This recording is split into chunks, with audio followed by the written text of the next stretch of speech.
चोरी हो रही है, नहीं नहीं, एग्जाम्स की तैयारी हो रही है। तो वीडियो देखें आगे जाकर। अस्सलाम वालेकुम viewers, welcome back to my channel. जी तो व्यूअर्स, कैसे आप सब? उम्मीद करेंगे कि आप सब ठीक होंगे और हम भी आप लोगों की दुआओं से बिल्कुल ठीक हैं। व्यूअर्स, आज की वीडियो के अंदर हम आपको दिखाएंगे माय पेपर्स रूटीन, जो हमारे पेपर्स के अंदर रूटीन है। कौन है ये लोग, कहाँ से आते हैं? तो आपको दिखाते चलते हैं कि हम लोग की जो सिलेबस है, मैंने यहाँ पे बुक के अंदर नोट किया है। तो कुछ चीज़ें वगैरह हैं, सुबह से मैं लगा हुआ हूँ, कुछ पॉइंट्स वगैरह करने की कोशिश में था और नेट वगैरह नहीं आ रहा था, लाइट गई हुई थी सुबह से, इस वजह से व्लॉग नहीं बनाया और वीडियो वगैरह नहीं शूट कर सका। बट अभी शाम का वक्त है, लाइट आई है, तो मैंने कहा चलो वीडियो वगैरह बना लेते हैं। अनसेन पैसेज है, पॉइंट्स वगैरह हैं, डायलॉग है, राइटिंग है, सीवी है, तो पैराग्राफ है, लेटर एप्लीकेशन है, translations, phrasal verbs, correction of verbs, narrations हैं, एक्टिव पैसेज हैं, कंडीशनल टाइप्स ऑफ सेंटेंसेस, बहुत कुछ है जिसमें से अभी हमने कुछ भी नहीं किया।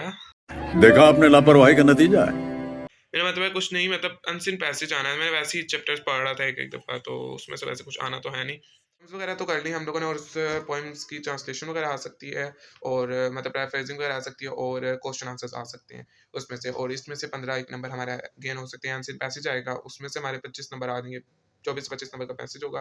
उसके अलावा सीवी होगी, सीवी 10 नंबर, क्योंकि वो कंपल्सरी है, वो तो आनी ही है, वो भी आती है मुझे, मैंने अभी वो भी प्रैक्टिस की एक दफ़ा। उसके अलावा कुछ चीज़ें, लेटर्स एप्लीकेशन वगैरह, वो भी आती हैं, बस पैटर्न एक दफ़ा देखना है। और बस मुश्किल चीज़ें हैं वो टेंसेस वगैरह पर एक दफ़ा गौर करना है, एक दफ़ा पढ़ना है। ये मेरी कज़न से मैं अपनी बुक लेकर आया हूँ, ये फंक्शनल इंग्लिश की बुक है, ये बीए की बुक है, माशाल्लाह ये बहुत हेल्प करती है। इसकी अभी कुछ एक्सरसाइजेज हैं, इसकी कुछ जो है ना वो मैं करता हूँ। उन्होंने मुझे ये बुक दी है, साथ में कुछ अपने जो बीए के, उनको नहीं फर्स्ट ईयर सेकंड ईयर में मैट्रिक से स्टार्ट करवा दी थी बुक पढ़ानी, इससे उनकी इंग्लिश बहुत अच्छी हुई है। इसके अंदर हर चीज़ है, तो उन्होंने मुझे बुक दी है, एक हफ्ते के लिए गारंटी थी कि आपने पढ़ना है, इससे पढ़ लीजिएगा, इससे आपको बहुत हेल्प होगी, आपकी इंग्लिश भी इंप्रूव हो सकती है। वैसे मेरी इंग्लिश इतनी खास नहीं है, बट ठीक ही है। तो बाकी अब आप लोगों ने दुआ करनी है हमारी भी जो है अच्छी हो जाए। तो अब हम लोग इसको थोड़ा बहुत तारीफ वगैरह करते हैं, फिर आप देना। तो बस शाम का वक्त हो चुका है और हम छत पर आए हुए हैं, क्योंकि मैं ना पेपर्स में यही है, मेरे हर पेपर में मैं ना शाम के वक्त ऊपर आता हूँ 1 घंटा, 4 से 5 के दरमियान या 3:30 से 5 के दरमियान, सांस फूला है। तो इस टाइम ऊपर आकर मैं पढ़ता हूँ और इससे ये होता है, हवा वगैरह अच्छी चल रही होती है, चलते फिरते पढ़ता हूँ ना, तो मुझे याद भी हो जाता है, या कोई चीज़ समझनी हो, कॉन्सेप्ट वगैरह क्लियर करना हो, तो वो दिमाग में बैठ जाती है मेरी चीज़। उसके बाद मेरे से शोर में नहीं पढ़ा जाता, तो इस तरह मेरे से पढ़ा चला जाता है। तो इस तरह मैं ऊपर आके अकेले बैठ के, मेरे से अकेले में पढ़ा जाता है, कभी भी झमकट्टे में नहीं पढ़ा जाता। अच्छा, मेरा फेवरेट सब्जेक्ट है मैथ। अरे कहना क्या चाहते हो? सब मुझे कहते हैं कि तुम्हारा मैथ फेवरेट सब्जेक्ट कैसा है, बट यार मैथ मेरा फेवरेट सब्जेक्ट है। बट अब थोड़ा थोड़ा ना दिल उससे भी थोड़ा थोड़ा बाहर, लेकिन इतना भी ज़्यादा नहीं भी भरा। बट अब फर्स्ट या सेकंड में ऐसे आके हुआ है ना कि कुछ सवाल ऐसे होते हैं जो जिसमें इंसान फंसता है ना, तो फिर फंस जाता है, तो फिर उसमें से निकलना मुश्किल हो जाता है, तो उसमें मुझे थोड़ा बहुत होता है। बाकी मेरा जो डिफिकल्ट सब्जेक्ट है, मुझे जो सबसे मुश्किल लगता था, और उसके अलावा सबसे जो मुझे पैड़ा कहते हैं ना सब्जेक्ट लगता है, वो मुझे पाकिस्तान स्टडीज़ लगता था, क्योंकि हम हमारी इंग्लिश में थी, हमें उर्दू में रखने भी नहीं दी। और उसके अंदर ये होता था कि लॉन्ग क्वेश्चन याद करना मेरे लिए बहुत मुश्किल होता था, बट मेरे पास मोबाइल नहीं था। अब फर्स्ट मैट्रिक के बाद मेरे पास मोबाइल आया, तो मुझे समझ आई है, अब मैंने बहुत सारी टिप्स ट्रिक्स वगैरह देखी हैं कि आपने कोई भी चीज़ याद करनी है ना जो लेंथी है, उसको आप हेडिंग वाइज बनाएं, उसके कुछ तरीके बनाएं, उस तरीके से याद करें तो आपको इजीली याद हो जाती है। तो उस तरीके से करना चाहिए, ना करें। आप लोग के साथ आज की जो ये रूटीन है मेरी पेपर्स रूटीन, इसके अंदर कुछ टिप्स शेयर करते हैं कि पेपर्स में ना बच्चों से बहुत मुश्किल होती है। ज़्यादातर बच्चों को ऐसी चीज़ में मुश्किल होती है जैसे याद करने वाली हो, जो लर्न करने वाली हो।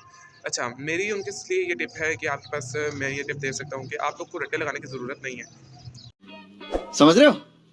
9th में 8-9th में मतलब छोटी क्लासेस में मैं भी रट्टे वगैरह का काम कर देता था, लेकिन रट्टा जब काम की बारी आती थी तो रट्टा भूल जाता था।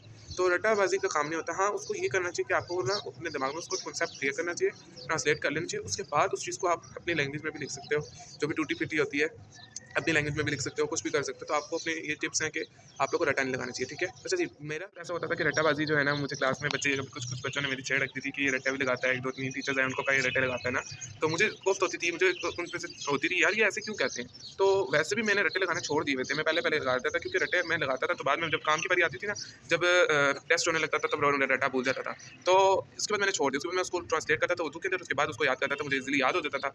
तो बस यही है कि रट्टा नहीं लगाना चाहिए, ये भी मेरी एक टिप थी कि मेरे जो एक्सपीरियंस यही है कि रट्टा नहीं लगाना चाहिए, और अगर कोई लेंथी चीज़ है तो उसको हेडिंग वाइज करना चाहिए। अभी शुक्र है फर्स्ट ईयर है, पाकिस्तान स्टडीज़ नहीं है, शुक्र अल्हम्दुलिल्लाह। अगर सेकंड ईयर में हुई भी तो बस कोशिश करूँगा। 9th में तब भी इतनी मुश्किल नहीं लगती थी, बट 10th में बहुत मुश्किल लगती थी। 9th में मेरे 45 अबव नंबर थे 50 में से, बट इसका हाफ करना ना 10th में इतने नंबर थे मेरे, तो 50 का हाफ का इतने नंबर थे मेरे 10th में, तो मुझे बहुत गुस्सा भी आता है। हालाँकि पेपर अच्छा हुआ था, मुश्किल था कुछ, तो रात का वक़्त हो चुका है, उस टाइम छत से हम लोग नीचे आ चुके हुए थे और बस थोड़ा बहुत पढ़ लिया था। उसके बाद रात का वक़्त हो चुका है, तो हम लोग मैंने सोचा अब आप लोग 1-2 और क्लिप्स बना लूँ, तो आप लोग देख सकते हैं मेरा बेड पे किस तरह खिला रहा है पढ़ने में।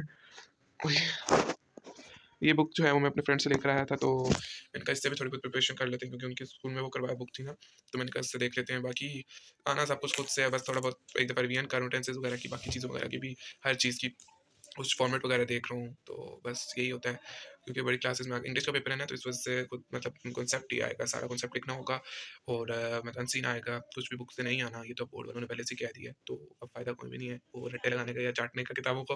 बाकी सिर्फ इस वजह से रखी हुई है कि इंग्लिश फंक्शनल इंग्लिश की बुक इससे थोड़ा बहुत चीज़ें वगैरह कर लूँगा और थोड़ा सारी किताबें रखी हुई हैं, ये ना समझिए कि मैं सब चाटना है, मैंने इन सब किताबों को पढ़ना है। कुछ मेरी कज़न ने 1-2 मुझे बुक्स दी हैं फंक्शनल इंग्लिश की और कुछ लेटर्स वगैरह दिए थे, नोट्स कह रही थी इसको पढ़ लेना एक दफ़ा, हेल्पफुल है कि आपको मदद देंगे इस चीज़ में कि आप लिख सको ना लेटर्स वगैरह, एप्लीकेशंस वगैरह वो। उसके बाद एक रजिस्टर है, उसके अंदर कुछ नोट्स वगैरह जो लेक्चर वगैरह होते थे मैं नोट डाउन कर लेता था। बुक में से मैंने पोएम्स करनी थी 3 वो की हैं, उसके अलावा फ्रेंड से लेके आऊँ, फ्रेंड से जो लेकर आया हूँ ना, हमें पोएम वगैरह की ट्रांसलेशन पैराफ्रेजिंग या कुछ भी नहीं करवाते वगैरह। मैंने कहा वो की बुक से ले आऊँ, उसके अलावा उसके अंदर क्लाइमेक्स ये मतलब बहुत कुछ था उसके अंदर, वो मैंने देखी है। जो पार्ट्स ऑफ स्पीच वगैरह, उसके अलावा भी बहुत सी जो होती हैं पोएम्स के अंदर जो डेफिनेशंस उनकी होती है वो चीज़ें वगैरह। उसके बाद एक ओपीजी की बुक है हमारी ऑक्सफोर्ड प्रैक्टिस ग्रामर, नाम ही बुक्स के मुझे सही से नहीं आती, ये हमारी मैम ने लिखवाई थी ताकि हमारी इंग्लिश लैंग्वेज इंप्रूव हो सके। इसकी कम से कम 100-150 मतलब जब पेजेज़ हैं, हर पेज का एक-एक यूनिट है। तो टीचर ने हमें वो प्रिपेयर भी नहीं करवाया, तो इस वजह से मैं वो नहीं करना था। अब मैंने कहा इसको सॉल्व करने बैठ गया तो हो सकता है कल भी, आज रात भी पूरी हो जाए, कल भी पूरे हो जाए दिन, तो मैंने कहा चलें अभी थोड़ा बहुत ये कर लेते हैं।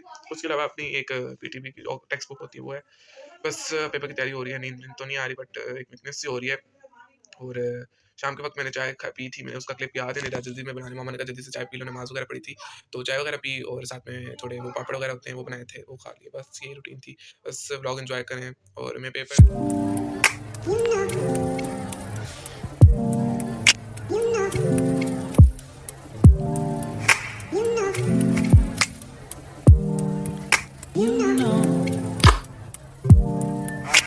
तो इस वजह की अज़ानें हो चुकी हैं और मैंने कहा चलो नमाज़ पढ़ लेते, थोड़ा बहुत रिवीजन वगैरह कर लिया, आपको टाइम भी दिखा देता हूँ।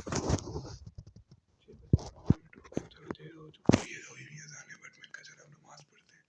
अब मैंने कहा अच्छे से मुँह हाथ वगैरह धोते हैं, सब कुछ करते हैं, उसके बाद नमाज़ वगैरह पढ़ते हैं, फिर आप सबसे मिलते हैं। हज़रत मोहम्मद मुस्तफ़ा सल्लल्लाहु अलैहि वसल्लम ने फरमाया, अपनी माँ के सामने उफ तक ना करो, जब भी बात करो एक गुलाम बनकर बात करो।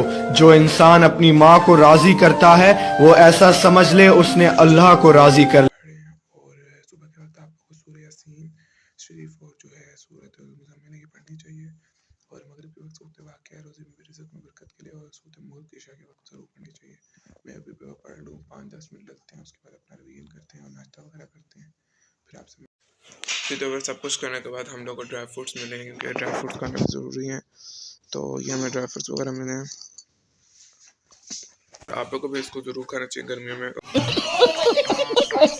तो सॉरी सर्दियों में, गर्मियों में नहीं खाना चाहिए, गर्मियों में भी खा लेना लेकिन सर्दियों में ज़रूर खाया करें, ज़रूरी है ये खाते हैं। नाश्ता भी हमारा वक्त है वो भी वैसे हमारा नाश्ता रेडी हो गया। नाश्ते में पराठा अंडा और थोड़ा सा सालाना भरते का, पराठा अंडा और थोड़ा सा सालाना भरते का और साथ में हमारे पराठा और चाय हैं। बहन भी हम तीनों मिलकर नाश्ता कर रहे हैं, तो हम नाश्ता करते हैं, दुआ करना हमारा पेपर अच्छा हो, फिर हम आके बता